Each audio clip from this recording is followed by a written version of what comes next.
अस्सलाम वालेकुम dear viewers.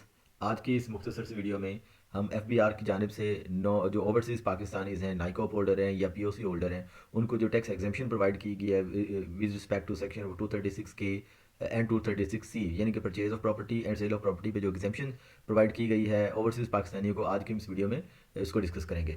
Dear viewers, मेरा नाम है वकास अहमद और मैं इंस्पेक्टर इनलैंड रेवेन्यू एफबीआर में। तो बढ़ते हैं अपने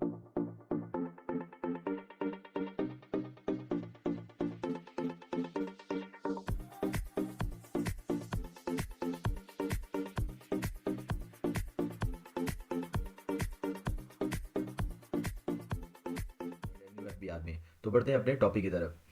एफबीआर ने रिसेंटली एक सर्कुलर इशू किया है जो 25 नवंबर 2024 को, जिसमें एफबीआर ने इनकम टैक्स ऑर्डिनेंस के सेकंड स्केड्यूल का हवाला देते हुए क्लॉज 111A(C) का हवाला दिया है, और जिसमें बताया गया है, उस नोटिफिकेशन में बताया गया है कि जो पीओसी होल्डर हैं या नाइकोप होल्डर हैं, उनको being a non resident individual, उनको 236C और 236K में जो हायर रेट्स ऑफ टैक्सेस हैं उनसे एग्जेम्प्ट डिक्लेयर किया गया है, even though they are not appearing on the ATL. जो नॉन रेजिडेंट पर्सन है, अगर वो एटीएल पर मौजूद नहीं भी हैं और वो पीओसी होल्डर या नाइकोप होल्डर हैं, तो उनको एफबीआर ने हायर रेट्स जो कि लेट फाइलर और नॉन फाइलर की सूरत में अप्लाई होते हैं, उनसे एग्जेम्पशन दी गई है। आप लोगों को पता होगा प्रॉपर्टी की परचेज और प्रॉपर्टी की सेल पर 3% टैक्स है अगर टैक्स पेयर जो है वो फाइलर होगा। तो अगर आप नाइकोप होल्डर हैं और या पीओसी होल्डर हैं, इवन दो आप नॉन फाइलर हैं, देन आपको 236C या और 236K सेक्शन के तहत 3% टैक्स ही जो पे करना पड़ेगा। ना तो आपको लेट फाइलर का कोई टैक्स जो है वो चार्ज किया जाएगा, और ना ही नॉन फाइलर का टैक्स जो कि हायर रेट्स हैं वो चार्ज किए जाएंगे। आगे बढ़ते हैं तो मैं आपसे थोड़ा सा डिस्कस कर लूँ कि नाइकोप और पीओसी होल्डर्स में फ़र्क है। बेसिकली नाइकोप होल्डर भी ओवरसीज पाकिस्तानी है और पीओसी होल्डर भी पाकिस्तानी है, लेकिन इनमें थोड़ा सा स्लाइड सा डिफरेंस है। नाइकोप होल्डर हमारे वो पाकिस्तानी हैं जो अब्रॉड रहते हैं और उनके पास ड्यूअल नेशनैलिटी है, लेकिन वो क्योंकि पाकिस्तानी ओरिजिन है तो उनको they can travel to Pakistan without requiring any visa. जो पीओसी होल्डर हैं वो हमारे फॉरेन नेशनल्स हैं, जिनके पेरेंट्स या ग्रैंड पेरेंट्स या स्पाउस या कोई भी उनमें से कोई एक पर्सन भी पाकिस्तानी सिटीजन है, वो खुद पाकिस्तानी सिटीजन नहीं है, वो फॉरेन नेशनल्स हैं, तो उनको नॉन पाकिस्तानी सिटीजन डिक्लेयर किया जाता है और उनको पीओसी इशू किया जाता है। और ये जो पीओसी होल्डर्स हैं ये पाकिस्तान के अंदर फ्री एंट्री एंड एग्जिट कर सकते हैं, और पीओसी होल्डर्स को हम पाकिस्तानी सिटीजन नहीं कह सकते। आगे बढ़ते हैं तो ये जो सेक्शन आगे बढ़ते हैं, ये जो क्लॉज 111A(C) जो सेकंड स्केड्यूल में बयान की गई है, इसका ये एक्चुअली क्यों जरूरत पड़ी, क्योंकि सेक्शन 100BA ये कहता है वो लोग जो जो एक्टिव टैक्स पेयर लिस्ट पर मौजूद नहीं है, या वो लोग जिन्होंने अपनी return of income due date के बाद फाइल की है, उनके ऊपर जो जो टैक्स है वो एक्स्ट्रा चार्ज किया जाएगा, because they are not on the active tax payer list according to the 10th schedule. और 10th स्केड्यूल में रूल नंबर 1 है, जिसमें बताया गया है कि वो लोग जो जो एक्टिव टैक्स पेयर लिस्ट पर मौजूद नहीं है, या वो लोग जो कि लीड फाइलर हैं, उन पर ये रेट्स अप्लाई किए जाएंगे। हम आगे डिस्कस कर लेते हैं कि जी 10th स्केड्यूल के अकॉर्डिंगली परचेज ऑफ प्रॉपर्टी पर ये रेट्स जो आपको अपनी स्क्रीन पर नजर आ रहे हैं, ये आप पर अप्लाई होंगे। अगर आप कोई प्रॉपर्टी खरीदने जा रहे हैं, उसकी वैल्यू 50 मिलियन तक है, तो बीइंग अ फाइलर आपको टैक्स चार्ज होगा 3%, लेट फाइलर को 6% और नॉन फाइलर को 12%। अगले स्लैब के अंदर 50 मिलियन टू 100 मिलियन है और उसके रेट्स बताए गए हैं। थर्ड स्लैब के अंदर अप टू, अगर आपकी वैल्यू जब वो 100 मिलियन एक्सीड कर जाती है, तो उस सूरत के अंदर प्रॉपर्टी की परचेज के ये रेट्स आपको अपनी स्क्रीन पर नजर आ रहे हैं according to the 10th schedule. अब इसके अंदर जो नाइकोप होल्डर या पीओसी होल्डर हैं, उनके ऊपर अगर वो प्रॉपर्टी परचेज करने जा रहे हैं, तो उन पर ये जो लास्ट 2 कॉलम्स है, लेट फाइलर और नॉन फाइलर्स, ये अप्लाई नहीं होगा, उनको फाइलर वाले रेट ही अप्लाई किए जाएंगे। अगले हमारे स्लाइड के अंदर हम सेक्शन 236C को देख लेते हैं, जिसका ताल्लुक सेल ऑफ प्रॉपर्टी से है। सेम जो स्लैब्स बताए गए हैं, और आपको अपनी स्क्रीन के ऊपर इनके रेट ऑफ टैक्सेस भी नजर आ रहे होंगे। Being a filer, late filer और non filer, NICOP holder, POC holder, non residents जो होंगे, उन पर ना लेट फाइलर वाला कॉलम अप्लाई होगा और ना ही नॉन फाइलर वाला कॉलम अप्लाई होगा, उन पर फाइलर वाला कॉलम ही अप्लाई किया जाएगा। अच्छा जी, और ये मैं आपको बता दूं कि ये जो सेक्शन 100A(C) आया है, जिसके अंदर सेकंड स्केड्यूल के मुताबिक नॉन रेजिडेंट पर्सनस को जो है वो, जिसके तहत नॉन रेजिडेंट पर्सनस को फाइनल वाला रेट अप्लाई किया जाएगा, even though they are not on active tax pay list. इसका ओरिजिन कहीं ना कहीं से, मेरा अपना पॉइंट ऑफ व्यू सेक्शन 115 से आ रहा है, 115 से आ रहा है। इसकी वीडियो का लिंक आपको अपनी स्क्रीन के टॉप राइट कॉर्नर पर नजर आ रहा होगा। इस पर हमारी एक डिटेल वीडियो है, अगर आप देखना चाहते हैं तो वो देख सकते हैं। इस सेक्शन 115 सब सेक्शन 1 की क्लास डी को अगर हम देखें, तो उसमें लिखा गया है, ये सेक्शन 115 डील करता है person not required to furnish the return of income, वो लोग जिनके लिए इनकम टैक्स की रिटर्न फाइल करना लाजमी नहीं है। और क्लास डी क्या कहती है, इन case of ownership of immovable property, अगर आप इमूवेबल प्रॉपर्टी के ऑनर हैं और आप एक नॉन रेजिडेंट पर्सन हैं, तो उस सूरत में भी आपके लिए रिटर्न फाइल करना लाजमी नहीं। जब आपके लिए रिटर्न फाइल करना लाजमी नहीं है तो फाइलर और लेट फाइलर का कॉन्सेप्ट तो गया। तो बात तो आप नॉन हम आपको नॉन फाइलर तो आपको डिक्लेयर नहीं किया जा सकता, तो आप लोग फाइलर ही कंसीडर किए जाएंगे। दैट्स वाई इसके ऊपर रेट भी ये अप्लाई किया जाएगा।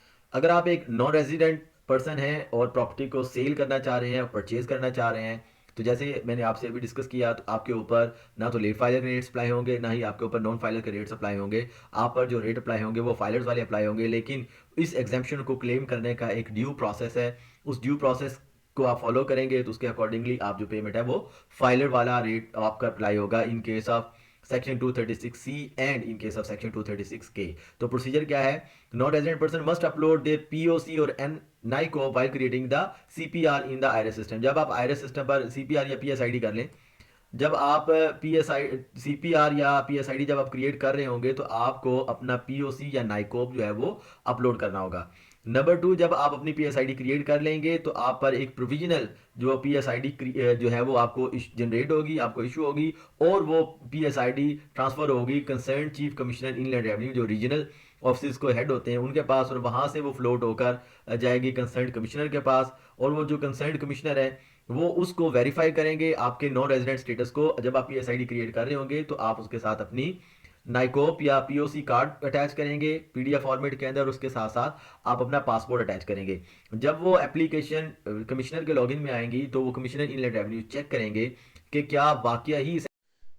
अगर आप हमारे चैनल पर नए हैं और अभी तक सब्सक्राइब नहीं किया तो हमारे इस चैनल को सब्सक्राइब करें और साथ में बने घंटी के बटन पर क्लिक करें ताकि आपको हमारी हर नई वीडियो बर वक्त मिलती रहे। सेक्शन 82 के तहत आपका total stay during the physical year या ड्यूरिंग द टैक्स ईयर वो 183 डेज से कम है, तो उस सूरत के अंदर वो आपको नॉन रेजिडेंट जो है वो कंसीडर कर लिया जाएगा, और ये आपका काउंट होगा पीरियड फ्रॉम योर पासपोर्ट जहां पर एंट्री और एग्जिट की स्टैंप लगी होती हैं।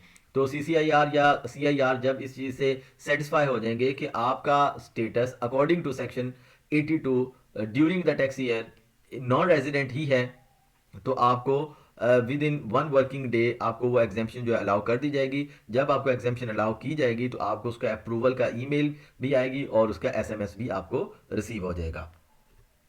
सो आगे बढ़ते हैं और अब हम एक पीएसआईडी क्रिएट करते हैं for a non resident person. हमारे सिनेरियो के अंदर जो परचेजर ऑफ प्रॉपर्टी है वो एक नॉन रेजिडेंट पर्सन है और जो सेलर है वो एक रेजिडेंट पर्सन है।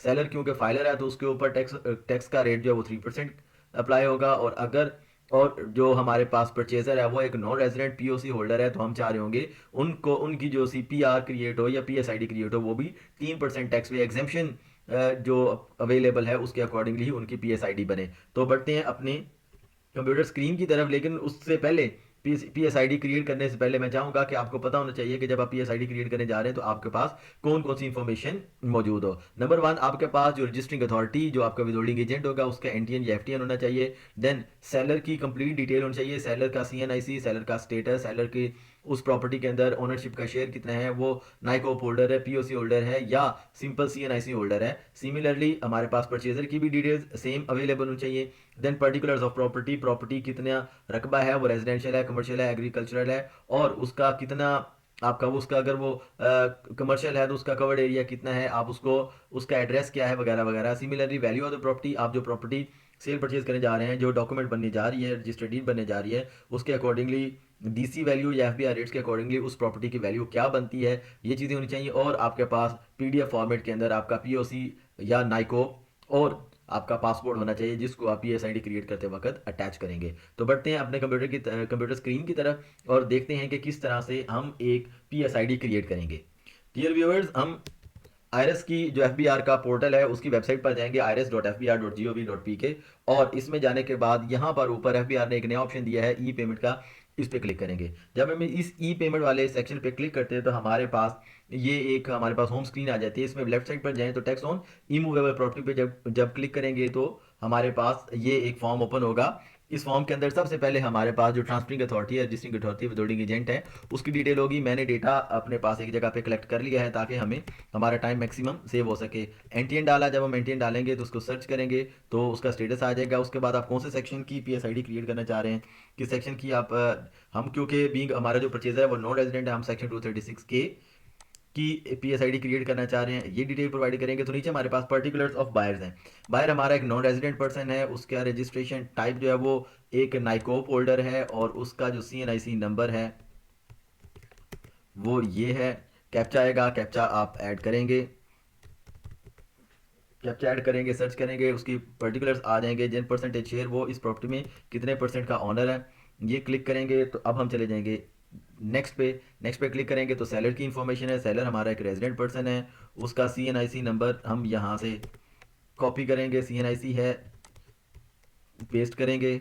यहाँ पर हम सेलर की इन्फॉर्मेशन ऐड करेंगे। तो पहले हमने उसका स्टेटस चेक किया दैट हमारा सेलर क्योंकि रेजिडेंट है, उसका CNIC नंबर है, तो CNIC नंबर ऐड करेंगे। और CNIC नंबर को ऐड करने के बाद हमारे पास कैप्चा दिया हुआ है, हम वो कैप्चा ऐड करेंगे, सर्च करेंगे तो सेलर की डिटेल्स हमें नज़र आ जाएंगी। सेलर की डिटेल्स आ गई, सेलर इस प्रॉपर्टी का 100% का ऑनर है और सेलर की टाइप क्या है, वो ऑनर है। ऐड करेंगे, ऐड पे क्लिक करने के बाद हमारे पास आएगी details regarding particulars of property add करेंगे। ये हम एक रेजिडेंशियल प्लॉट परचेज करने जा रहे हैं जिसका साइज़ जो है वो 10 मरलाज है। लैंड यूनिट यूज़ करेंगे मरलाज, कवर्ड एरिया कोई नहीं है। और यहाँ पर उसकी डिटेल्स प्रोवाइड करेंगे, प्लॉट, स्ट्रीट नंबर 1,